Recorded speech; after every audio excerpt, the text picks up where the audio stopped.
911, what is your emergency? Oh, God. Hello? Sir? It's my toilet. Elvis has died on it. Durante la noche del 16 de agosto de 1977, Elvis Presley no conseguía conciliar el sueño.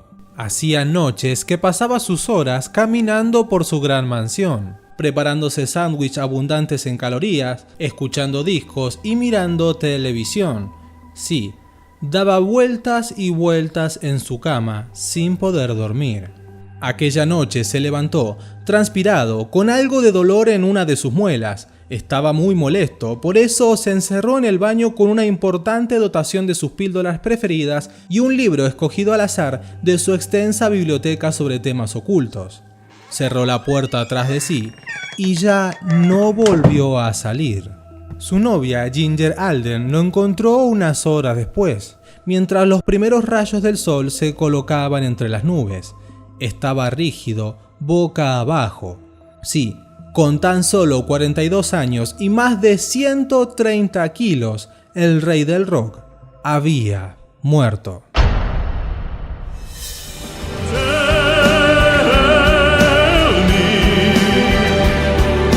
Tell me that your sweet love hasn't died. Sin embargo, aún hoy hay muchos que se preguntan, ¿realmente fue esa la verdad? ¿O hay en esta tragedia alguna trama oculta? ¿Qué hay de esa teoría que dice que en realidad simuló su muerte para desaparecer de la escena pública? Pues bien, todo eso y mucho más vamos a tratar de develar en este video. Por eso te recomiendo que lo veas hasta el final. Y si aún no lo has hecho, puedes suscribirte si te gustan los videos de crímenes, misterios o curiosidades, para que no te pierdas nada que suba de ahora en adelante.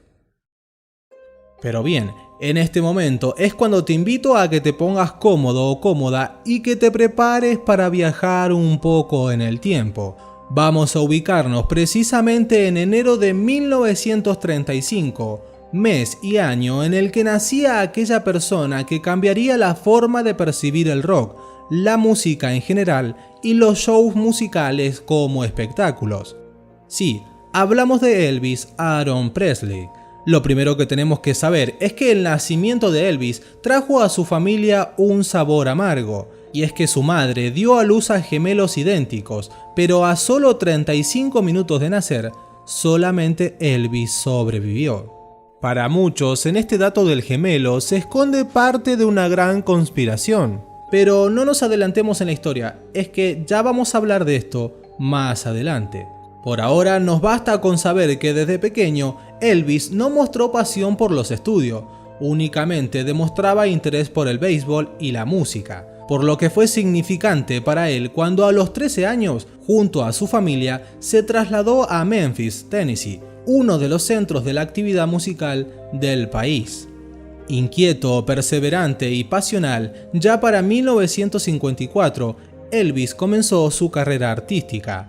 En ese entonces, el productor Sam Phillips, propietario de Sound Records, se encontraba en búsqueda de un cantante blanco que pudiera transmitir el sonido de los intérpretes afroamericanos de la época. Cuando se topó con este joven de 19 años, vio un posible gran negocio, y no se equivocó.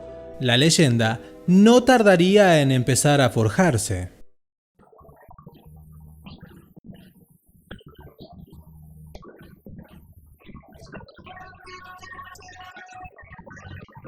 Sin perder tiempo, Sam decidió editarle un single que contenía los temas That's a Rise y Blue Moon of Kentucky. Rápidamente y casi de la noche a la mañana, Elvis se convirtió en una figura principal del popular sonido del rock and roll. A su cautivante voz se le sumó una estética muy particular que incluía movimientos de caderas que resultaron controversiales para los más conservadores, pero que hicieron suspirar al público femenino, que empezó a aglomerarse en sus shows. Pocos saben que muchos de esos movimientos espasmódicos de Elvis se debían a que él no podía subirse al escenario sin temblar. Elvis mantuvo incluso hasta el final un pánico escénico que lo hacía sacudirse de nervios, pero con habilidad había logrado convertir eso en una herramienta a su favor. es que el joven también era fanático de las artes marciales. Sabía que lo importante era usar la fuerza del enemigo a su favor, y su enemigo era la timidez. Pero Elvis no estaba dispuesto a dejarse vencer. Pero bien, no tardaron en llegar las presentaciones televisivas y casi sin despeinar su pulcro copete, ascendió hasta la cima de las listas de ventas. La compañía discográfica RCA Records consiguió un contrato para difundir su música. El primer sencillo con esta empresa, Heartbreak Hotel, lanzado en enero de 1956, se convirtió en un éxito número 1, el primero de muchos. Elvis estaba en su apogeo, la corona ya estaba sobre su cabeza. Y ya para 1973, Elvis protagonizó el primer concierto teletransmitido de ámbito mundial vía satélite. Sí, el Aloha from Hawaii, visto aproximadamente por más de 1.500 millones de personas en todo el mundo. Sus apariciones televisivas empezaron a ser habituales y las ganancias ingresadas por estas alcanzaron cifras récord en la historia del medio. A sabiendas de que el muchacho era una fuente inagotable de dinero, le forjaron en paralelo una carrera actoral para muchos cuestionada, pero ciertamente rentable. Sin embargo, y a pesar de todo esto, se dice que los años 70 fueron un infierno para Elvis. ¿Por qué? Bueno, porque Elvis empezó a transitar un bache creativo. Si bien su rostro y su música no dejaba de reproducirse en todos lados, creando una campaña de marketing inusual hasta el momento, el rey estaba sumido en adicciones y desconciertos. Se sentía fuera de eje, sin control sobre su vida artística, atado a contratos, agobiado por tener que repetir una y otra vez sus pasos. Por eso, para ese entonces, había adquirido su legendaria mansión de Graceland. Allí, un insatisfecho Elvis forjó su mundo de fantasía, su propia realidad, su válvula de escape, su punto de fuga. Y es que allí pasaba sus horas lejos del mundo exterior al que no podía acceder sin ser atosigado por fanáticos. Este desequilibrio se potenció cuando en 1973 se divorciaba de Priscilla Beaulieu, a quien había llamado en más de una vez el amor de su vida. Sí, Priscilla se cansó de las infidelidades, de las excentricidades y tras ella también encontrar un amante, se fue. Por eso, de esta forma, de la cima de Elvis pasamos a la vertiginosa caída. Y es que la imagen corporal de Elvis adquirió el tono claramente excesivo que caracterizó sus últimas apariciones.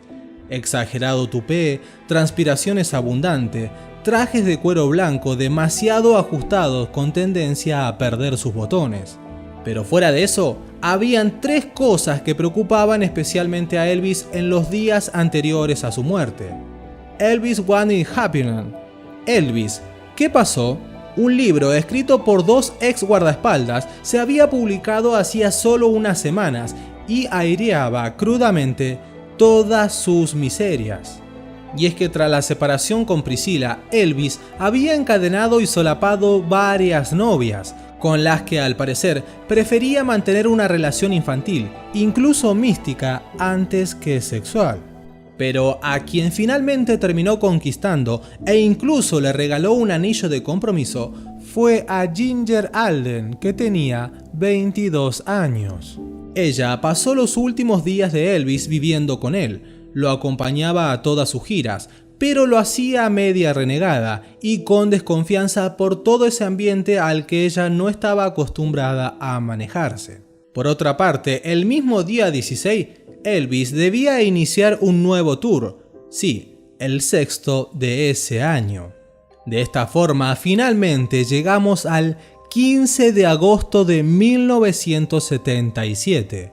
Aquel día, Elvis se levantó de la cama a las 4 de la tarde. En la casa estaba su hija Lisa de 9 años, que había llegado el 31 de julio para pasar 2 semanas con él. A las 11 de la noche, Ginger y algunos de los chicos acompañaron a Elvis a una cita con el dentista. Sí, sé lo que estás pensando, los horarios de Elvis obviamente funcionaban vueltos al revés. Pero bien, allí el dentista Hoffman le realizó una limpieza bucal y le empastó un par de pequeñas caries. Luego de eso regresaron a Graceland pasada la medianoche. A las 2 de la mañana telefonó a su médico de confianza, el Dr. George Nichopoulos, o Dr. Nick, como Elvis lo llamaba, quejándose de que uno de los empastes le dolía mucho. De este modo, el Dr. Nick le hizo varias recetas que uno de los chicos pasó a recoger. A las 4 de la madrugada, levantó a 2 de sus amigos de la cama porque quería jugar al frontón, a pesar de que lloviznaba. Luego tocó un poco el piano en la sala de relax. Y poco después, llegó el recadero con 3 bolsas de medicamentos, un amplio surtido de depresivos y placebos que normalmente permitían a Elvis dormir varias horas seguidas. Le entregaron los paquetes a intervalos y cuando le dieron el último, a primera hora de la mañana, seguía despierto. Y ya para las 8 se levantó de la cama. «Me voy al baño a leer», le dijo a Ginger. Ella le respondió: «Ok, pero no te quedes dormido». Luego de eso, hacia las 2 de la tarde, Ginger se despertó e hizo una llamada rutinaria a su madre. Cuando ella le preguntó por Elvis, Ginger rápidamente se dio cuenta de que Elvis debía de seguir en el cuarto de baño, lo que no era normal porque habían transcurrido horas desde que se había levantado. Por eso, preocupada, entró rápidamente al baño y se encontró a Elvis muerto, tumbado en el suelo con los pantalones de pijamas dorados bajados hasta los tobillos y el rostro enterrado en un charco de vómito. El guardaespaldas, Al Estrada, fue el primero que acudió a la llamada de auxilio de Ginger. Cuando llegaron los enfermeros, había 7 u 8 personas histéricas rodeando el cuerpo. Vernon, el padre de Elvis, y Lisa, la única hija del rey, lloraban amargamente por las esquinas. Tras un tumultuoso traslado en ambulancia al Hospital Memorial, los médicos de urgencia certificaron el fallecimiento. Sobre las causas de la muerte de Elvis, mucho se ha especulado, entre otras razones porque ya desde ese mismo 16 de agosto, las informaciones fueron difusas y contradictorias. Y para complicar todavía más las cosas, los amigos de Elvis, que desde hacía tiempo tenían un plan para llevarlo a casa de forma clandestina si sufría una sobredosis fatal estando de gira, pensaron que, dada la circunstancia, lo mejor era limpiar a conciencia el dormitorio y el baño. Así que cuando llegó el investigador médico, parecía que allí no había pasado nada. No obstante, encontró 2 jeringuillas usadas en el dormitorio. La autopsia realizada dejaba la única conclusión unánime: el corazón de Presley había dejado de latir súbitamente. Lo que no quedaba tan claro y acabó por reabrir el debate en torno a la muerte del artista era si el ataque al corazón que había sufrido podría justificarse por el estilo de vida del cantante, o había algo más. 3 años después de su muerte se develaba la presencia en su sangre de una gran cantidad de barbitúricos y más de 14 drogas peligrosas. Su médico personal fue acusado como el responsable de suministrarle dichos fármacos. Y es que Elvis rechazaba por completo las drogas, a menos que éstas fuesen prescritas. De esta forma llegamos a 1981, año del juicio al médico personal de Elvis, mejor conocido como el Dr. Nick, y probablemente haya sido la inspiración para el inescrupuloso Dr. Nick de Los Simpsons. Pero bueno, no nos desviemos del tema. Nick fue acusado formalmente de asesinato en la primavera de 1981. Su abogado defensor fue el mismo que consiguió enjuiciar a Richard Nixon en el caso Watergate. En octubre del mismo año, el Dr. Nick fue declarado no culpable del asesinato, pero se lo condenó por prescripción poco ética de fármacos a Elvis Presley. Además, se demostró que otro de sus clientes, Jerry Lee Lewis, había pasado por lo mismo. Pero que Nick no haya sido juzgado como asesino no cerró las controversias. Se abrieron entonces otras nuevas posibilidades, lo que algunos de los médicos involucrados consideraron como el motivo de su fallecimiento. La polémica se extendió hasta 1994, cuando el estado de Tennessee decidió reabrir su autopsia. El forense no tuvo dudas en descartar una sobredosis, pero cabe recordar de que Elvis estaba bajo un severo tratamiento por cardiopatías e hipertensión, y es que su corazón ocupaba el doble que el de una persona normal. Además, padecía aterosclerosis en sus vasos coronarios y arterias cerebrales. También se descubrió que tenía una rara condición genética que causa enfisema. Finalmente, un famoso forense de Miami concluyó que Elvis Presley murió de un ataque al corazón. Las circunstancias de la muerte de este ídolo siguen siendo confusas. Muchos creen que el rey del rock aún vive, o al menos vivió alejado de los medios muchos años después. Hay que tener en cuenta que en Estados Unidos no es delito fingir una muerte, pero sí cobrar un seguro de vida. Por eso, cuando los familiares de Elvis no cobraron el seguro de vida del artista, las controversias se desataron. También se corrió el rumor de que el féretro en el que fue enterrado el astro pesaba más de lo habitual, lo que hizo que muchos sospecharan que en el mismo hubiera cualquier otra cosa menos un cuerpo. Hubo a su vez inconsistencias en los certificados de defunción, certificados que luego y misteriosamente se perdieron. Además, 5 meses antes de morir, redactó un Nuevo Testamento donde le dejaba todo a su hija Lisa Marie y desheredó a parientes y amigos a quienes había prometido incluir. Se piensa que lo hizo porque obviamente necesitaba de todo su dinero para empezar con una nueva vida. Una de las teorías más divulgadas últimamente dice que el 18 de agosto de ese mismo año, un hombre muy parecido a Elvis y llamado John Burroughs tomó un avión hacia Argentina y fue recibido por una limusina y 3 Falcon. Así lo recuerda un soldado que custodiaba la base militar del Palomar en el documental Elvis apareció vivo en Argentina. Sin embargo, estas no son las únicas conspiraciones alrededor del hombre. Según otra famosa teoría, todo se remontaría al día de su nacimiento. Sí, ¿recuerdas lo que hablamos al principio respecto al gemelo de Elvis? Bueno, mucha gente piensa que en realidad su gemelo no habría muerto, sino que había sido dado en adopción por sus padres, que eran plenamente conscientes de su incapacidad de alimentar a 2 criaturas.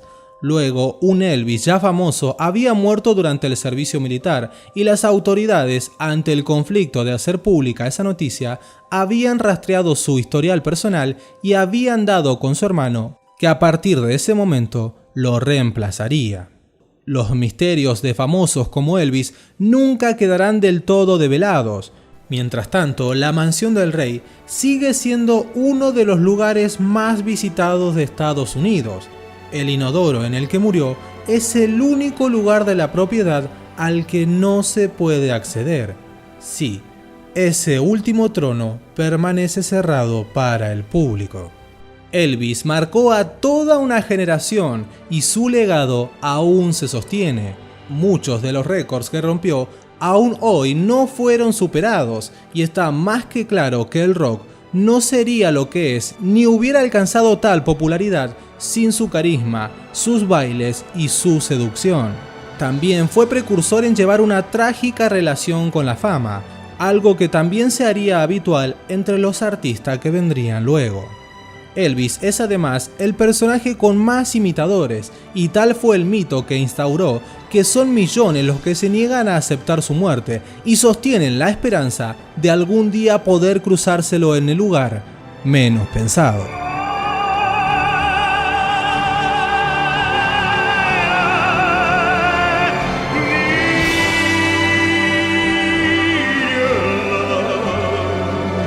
Pero bien, hasta acá el video de hoy, pero antes de que te vayas, te recomiendo estos 2 videos donde verás casos también muy interesantes. Y nuevamente te invito a que te suscribas y actives la campana de notificaciones si te gustan los videos de crímenes, misterios o curiosidades, para que seas la primera persona que se entere cuando esté subiendo un nuevo video.